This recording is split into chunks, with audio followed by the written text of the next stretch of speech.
नमस्कार दोस्तों, आज हम लोग मार्केट की बात करेंगे। तो आज थोड़ा हम लोग को गिरावट देखने को मिला है और करीब 96 पॉइंट का फॉल देखने को मिलता है निफ्टी 50 में और करीब 17,930 के लेवल पे बंद होता है। तो यहाँ पे पिवट रेजिस्टेंस भी था। तो हम लोग कल ही के वीडियो में बात किए थे कि कुछ हम लोग को यहाँ पे प्रॉफिट बुकिंग देखने को मिल सकता है। एक अच्छा पुलबैक हम लोग को देखने को मिला था निफ्टी में बड़ी गिरावट होने के बाद। तो पहले अपने मेथड को डिस्कस कर लेते हैं। तो एक 20 के मूविंग एवरेज को यूज करते हैं जो कि आपको ब्लू लाइन शो कर रहा होगा।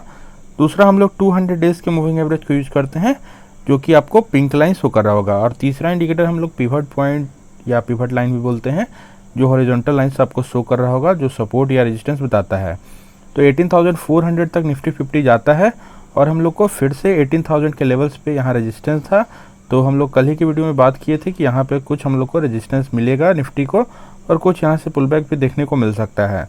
और जैसा कि हम लोग देख रहे हैं 20 का मूविंग एवरेज अब क्रॉस करने की कोशिश कर रहा है 200 डेज के मूविंग एवरेज को, तब हम लोग को बुलिश मोमेंटम और भी ऊपर देखने को मिलेगा। और जैसे ही 18,400 का लेवल ब्रेक होगा, एक नया हायर हाइस हम लोग को निफ्टी 50 में देखने को मिल सकता है। लेकिन मैक्सिमम पॉसिबिलिटी है इस पिवट रेजिस्टेंस पे थोड़ा और भी हम लोग को पुल बैक 1-2 दिन देखने को मिल सकता है और फिर से 20 के मूविंग एवरेज पे आ सकता है। इसलिए हम लोग बोले हैं कि निफ्टी 20 ETF को अभी हम लोग को बाई करके नहीं चलना है। अभी हम लोग को वेट एंड वॉच करना है। जैसे ही 20 के मूविंग एवरेज के पास आता है तो इनगल्फिंग पैटर्न आपको दिखेगा, उसके बाद हम लोग को एंट्री लेना होगा। तो अभी हम लोग को वेट एंड वॉच करना है निफ्टी 20 ETF बाई करने को। और हम लोग बाई करने के लिए कब बोलते हैं, जब प्राइस 200 डेज के मूविंग एवरेज के करीब में चले तो फर्स्ट एंट्री ले लीजिए। और फिर नीचे का पिवट पे आता है तो सपोर्ट जहाँ पे लेगा वहाँ पे और भी अपना क्वांटिटी को बढ़ा लेना है। तो यहाँ भी फ्रेश एंट्री का समय था, यहाँ एवरेजिंग करने का समय नहीं था, क्योंकि इस 2 लेवल्स पे हम लोग पहले बाई करने के लिए बोले थे निफ्टी 20 ETF में। तो फिलहाल अभी हम लोग वेट करेंगे निफ्टी 20 ETF बाई करने में। और अगला स्टॉक जिसमें हम लोग को लगातार गिरावट देखने को मिल रहा था वो है अवंती फीड्स। लेकिन अब हम लोग को बढ़िया तेजी देखने को मिल रहा है, 20 के मूविंग एवरेज को ब्रेक कर चुका है। और यही बात करते हैं दोस्तों, अगर प्राइस 200 डेज के मूविंग एवरेज से बहुत ही ज़्यादा नीचे आ जाए और किसी पिवट लेवल पे सपोर्ट लेता है तो उसके बाद मैक्सिमम पॉसिबिलिटी होता है कि ऊपर जाने का और यहाँ पे FIIs DIs का बाइंग आता है और ऊपर में सेलिंग आता है दोस्तों FIIs DIs का। और नीचे में जब 200 डेज के मूविंग एवरेज से बहुत ही नीचे चले तो FIIs DIs का बाइंग आता है। तो आज हम लोग को 6% का बहुत ही बड़ा तेजी देखने को मिलता है। पिछले दिन ही 20 के मूविंग एवरेज को क्रॉस किया था, उसके बाद हम लोग को बढ़िया तेजी देखने को मिलता है। तो इस कैंडल में आप लोग को अवंती फीड बाई करके चल लेना था अगर आपको लॉन्ग टर्म इन्वेस्टमेंट करना है। अवंती फीड्स की बात करें तो अवंती फीड्स श्रिम्प फीड बनाने में एक शानदार कंपनी है, मार्केट लीडर है। तो इसको भी आप अपने पोर्टफोलियो में बाई करके चल सकते हैं। और जैसा कि हम लोग देख रहे थे पिछले 1-1.5 साल से लगातार साइडवेज मोमेंटम अवंती फीड में हम लोग को देखने को मिल रहा है। उतना कोई खास रिटर्न हम लोग को निकाल करके नहीं दिया था, लेकिन बहुत ही सेफ स्टॉक है। शेयर होल्डिंग पैटर्न भी इसका बहुत ही शानदार है, जिसको हम लोग एनालाइज करेंगे। और अवंती फीड की फाइनेंशियल्स की बात करें तो 2018 में कंपनी का रेवेन्यू करीब 3440 करोड़ का था, जो कि 2021 में बढ़ के हो चुका है 4190 करोड़। तो हम लोग को लीनियर इंक्रीज देखने को मिल रहा था रेवेन्यू में। लेकिन पिछले 1-1.5 साल से हम लोग को लगातार कोविड का दौर चल रहा था तो रेवेन्यू स्टेंजेंट हम लोग को देखने को मिल रहा है। और अगर प्रॉफिट की बात करें तो 450 करोड़ का प्रॉफिट 2018 में कंपनी का था, वो घट के हो चुका है 360 करोड़। तो प्रॉफिट में हम लोग को डिक्लाइन देखने को मिला कोविड की वजह से। और अवंती फीड की हम लोग शेयर होल्डिंग पैटर्न की बात करें तो प्रोमोटर्स के पास करीब 43.68% का बड़ा होल्डिंग है और प्रोमोटर्स का होल्डिंग स्टेबल है, जो कि अच्छी बात है। और FIIs की बात करें तो FIIs के पास 17.11% का होल्डिंग है। पिछले क्वार्टर की तुलना में FIIs ने कुछ स्टेक कम किया है, लेकिन बहुत ही मार्जिनल डिक्रीज है। अभी भी सब्सटेंशियल होल्डिंग FIIs के पास है। DIIs ने स्टेक बढ़ाया है, 5.23% का पहले होल्डिंग था, जो कि अब बढ़ के हो चुका है 6.14%। और गवर्नमेंट की भी बात करें तो गवर्नमेंट के पास 2.72% का बड़ा होल्डिंग है, जो कि आपको बताता है कितना स्टॉक सेफ है। टैक्स पेयर का पैसा गवर्नमेंट ने इस स्टॉक में लगा रखा है। और पब्लिक की बात करें तो पब्लिक के पास भी बड़ा होल्डिंग है, 30.34% का होल्डिंग पब्लिक के पास है। तो share holding pattern Avanti feed का बहुत ही ज़्यादा शानदार है। और एक और स्टॉक जिसमें हम लोग को बहुत ही ज़्यादा तेज़ी देखने को मिलता है वो है टाटा पावर। करीब 8% से ऊपर का हम लोग को तेज़ी टाटा पावर में देखने को मिलता है। तो पहले भी बात किए थे, टाटा पावर एक फ्यूचरिस्टिक बहुत ही शानदार स्टॉक है, क्योंकि इलेक्ट्रिक व्हीकल का जो चार्जिंग स्टेशन लगेगा उसमें टाटा पावर एक मार्केट लीडर कंपनी साबित होगा। इसी कारण हम लोग को पिछले 1-1.5 साल से बहुत ही ज़्यादा मल्टीबैगर रिटर्न टाटा पावर ने निकाल करके दिया है। और प्राइस 200 डेज की मूविंग एवरेज से 1-1.5 साल से लगातार ऊपर ही चलते हुए हम लोग को दिख रहा है। एक भी बार प्राइस 200 डेज के मूविंग एवरेज के बिलो नहीं आया है, ना ही 200 डेज के मूविंग एवरेज के करीब ही आया है पिछले 1-1.5 साल से। तो अभी फ़िलहाल की बात करें तो टाटा पावर में बहुत ही लंबा कंसोलिडेशन हम लोग को देखने को मिलता है। प्राइस 200 डेज़ के मूविंग एवरेज से बहुत ही ज़्यादा ऊपर चल रहा था। ऐसे सिचुएशन में हम लोग बात किए थे कि कुछ अगर प्रॉफिट बुक करना है तो टाटा पावर में कर सकते हैं। उसके बाद से हम लोग को अच्छा फॉल देखने को मिलता है निफ्टी 50 में।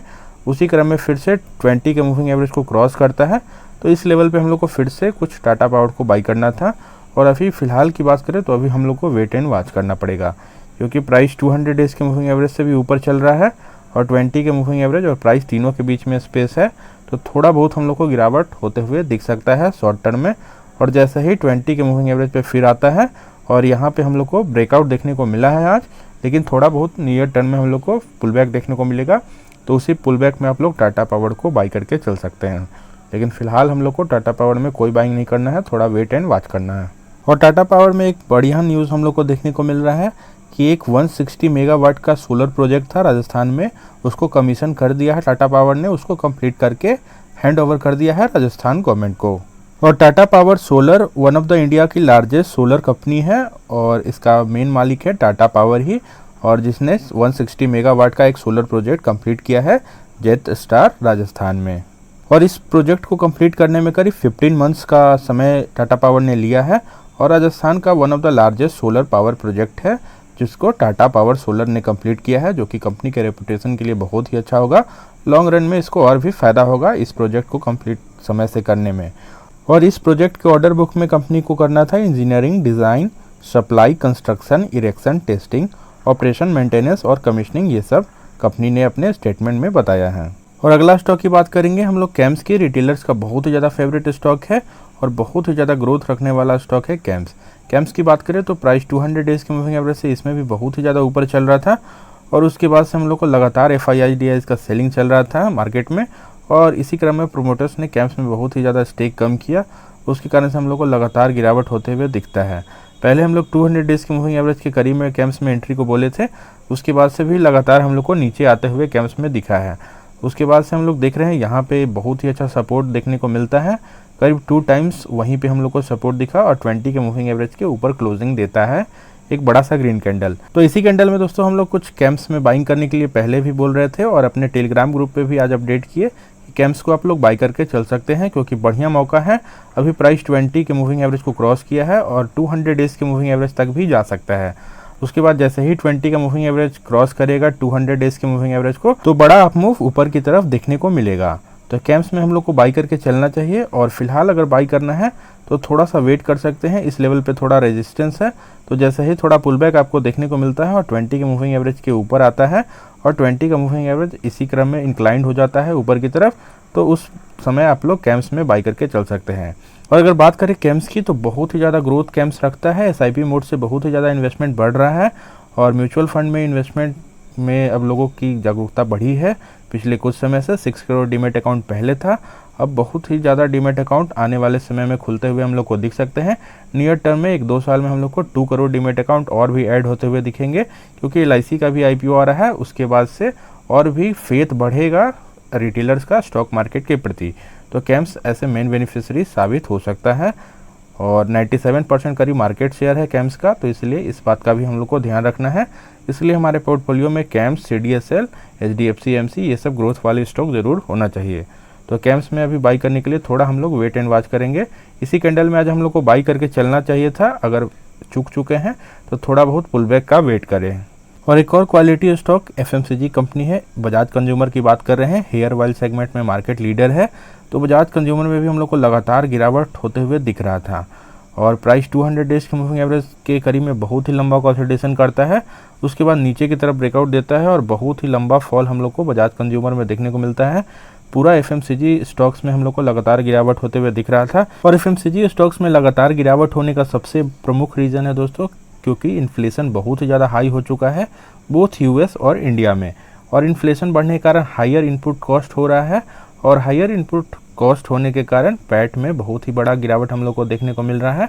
बहुत सारे FMCG कंपनीज़ में प्रॉफिट आफ्टर टैक्स घटा है, जिसके कारण मार्जिन हम लोग को घटते हुए दिखा, तो रिजल्ट क्वार्टरली का हम लोग को अच्छा नहीं आया था, उसी चलते हम लोग को बड़ा फॉल देखने को मिलता है बजाज कंज्यूमर, टाटा कंज्यूमर और भी सारे FMCG स्टॉक्स में।